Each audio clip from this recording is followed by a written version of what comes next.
Russian President Vladimir Putin met on Thursday with Turkish counterpart Tayyip Erdogan over a potential ceasefire in northern Syria and offered condolences over the recent killing of Turkish soldiers there.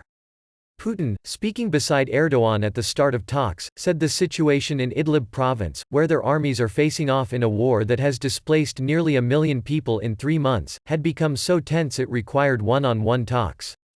Erdogan said he hoped the meeting, which was initiated by Putin, would agree measures to ease the conflict. The Kremlin said the two leaders had spoken for 3 hours on their own before being joined by their officials in a meeting still underway at 14:30 GMT. A senior Turkish official told Reuters the two were likely to finally agree a ceasefire, after weeks of diplomacy failed to halt fighting between Turkey and allied Syrian rebels and Russian-backed Syrian government forces. Political diplomacy will be more determinant today than military diplomacy, the official said prior to the talks. Russian airstrikes have propelled a push by Syrian President Bashar al-Assad's forces to retake the last large rebel-held territory in the northwest. That has sparked what the United Nations says may be the worst humanitarian crisis in a 9-year war that has driven millions from their homes and killed hundreds of thousands.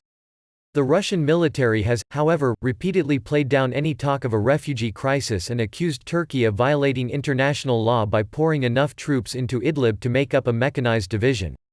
It complained in the run-up to the talks of the role it says Turkish observation posts in Idlib play in helping rebels launch attacks on civilian settlements and a Russian air base. Flight data and shipping movements show Russia raced to reinforce its troops in Syria by sea and air before the Putin-Erdogan talks. Turkey, which has the second-largest army in the transatlantic NATO alliance, has funneled troops and equipment into the region in recent weeks to resist the Syrian government advance and avoid a wave of refugees over its southern border.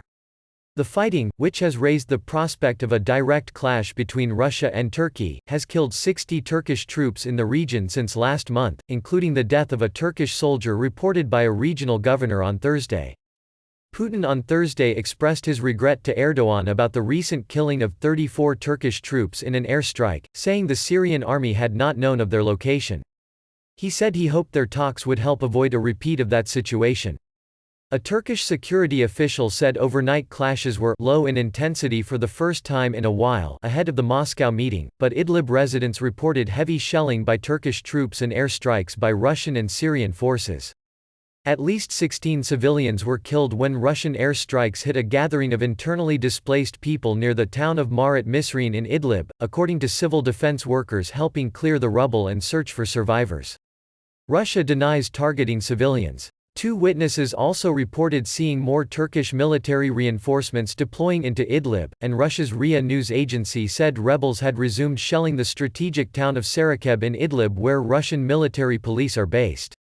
The Turkish Defense Ministry said it had destroyed 4 tanks, 5 rocket launchers and a dozen military vehicles in artillery and air strikes in the last 24 hours. Turkey hosts some 3.6 million Syrian refugees and says it cannot handle more. To extract more funding and support from Europe over Idlib, Ankara said it would not abide by a 2016 deal in which it stopped migrants crossing into the European Union in return for billions of euros in aid. European Council President Charles Michel said on Thursday he had spoken to Putin by phone and called for a sustainable Idlib ceasefire.